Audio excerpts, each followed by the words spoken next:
नमस्कार मंडळी, कसे आहात तुम्ही? बरे आहात ना? आता सोलकढी आज बनवते, उपवासाची सोलकढी. हे खोबरं किसून घेतलंय आणि हा हिरव्या मिरच्या आहेत. आता हे वाटून त्याचा चांगला रस काढून घेते. तोपर्यंत भेटते तुम्हाला, नंतर भेटते. हे बघा, असं नारळाचा ज्यूस काढलाय. आता ह्याच्यामध्ये हे टाकणार आगळ, हे कोकमाचा आगळ टाकणार की झालं. ही उपवासाचा आज उपवास आहे म्हणून याच्यामध्ये लसूण वगैरे काय वापरलं नाही, फक्त मिरची आणि हे नारळाचं दूध. आता हे त्याच्यामध्ये ओतते की झालं आगळ, सोलकढी झाली. हे बघा, ढवळून घेते.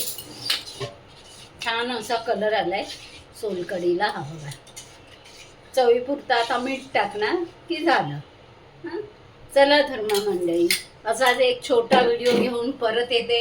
तोपर्यंत नमस्कार. तुम्हाला माझा व्हिडिओ आवडत असेल तर लाईक करा, सबस्क्राईब करा, कमेंट करा.